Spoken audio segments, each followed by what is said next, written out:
चलिए तो बात करते हैं कल के लिए क्या लेवल्स निकल के आ रहे हैं। एफआईडीआई का भी सारा डेटा अभी आ चुका है।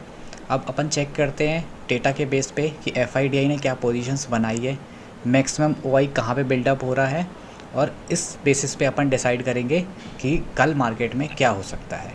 सबसे पहली बात, एफआईडीआई का क्या डेटा आया है। तो एफआई जो है, एफआई ने अगेन, मैं यदि आपको बताऊं तो एफआई ने सेलिंग करी है 3062 करोड़ की। डीआई ने बाय करा है 21,7100 करोड़ का। अब इंडेक्स ऑप्शंस में यदि मैं बात करूं तो निफ्टी में 1742 करोड़ रुपीज़ की बाइंग है। बैंक निफ्टी में भी बाइंग करके गए हैं। और इंडेक्स फ्यूचर्स की यदि मैं बात करता हूं तो इंडेक्स फ्यूचर में 89 करोड़ रुपीज़ की बाइंग हुई है और बैंक निफ्टी में सेलिंग हुई है। यदि मैं ओवरऑल एफआईडीआई की बात करूं तो ओवरऑल डेटा जो है वो पॉजिटिव निकल के आ रहा है। अब अपन बात करते हैं स्टैट्स की। इंडिया विक्स आज हाई हुआ है, करीब 8.4% का स्पाइक हुआ है, तो थोड़ा कॉशियस रहिएगा, मार्केट में डर का माहौल तो बना हुआ है।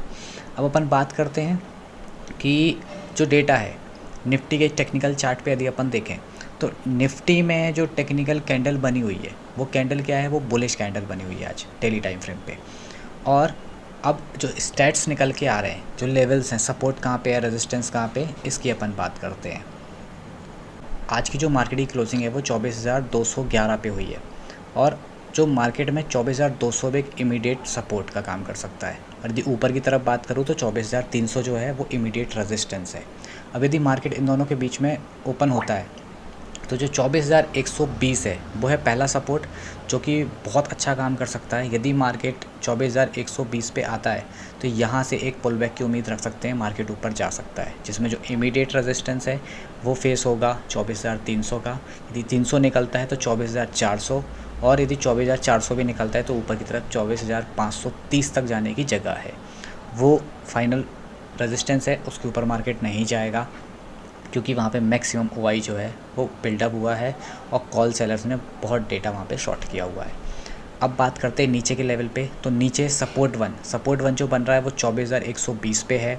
सपोर्ट 2 जो है वो 24,000 का है। अब 24,000 पे भी मैक्सिमम ओआई बिल्डअप है और 24,000 जो है वो बहुत अच्छा सपोर्ट का काम करेगा। तो जो डेटा है वो इसी बेच में रहने वाला है। तो ये आपको जो भी लेवल्स मैंने बताए हैं इसके बेस पे ही ट्रेड लीजिएगा। और ऐसे ही सारी डिटेल्स जानने के लिए मार्केट में दूसरे दिन क्या होने वाला है वो एक दिन पहले ही मैं आपको बता देता हूँ, डेटा के बेसिस पे पूरा एनालिसिस करके। यदि आपको भी ये सारे अपडेट्स चाहिए तो मेरे टेलीग्राम चैनल को ज्वाइन कर लें, बिल्कुल फ्री ऑफ कॉस्ट है, और इस चैनल को जो है फॉलो करें। Thank you.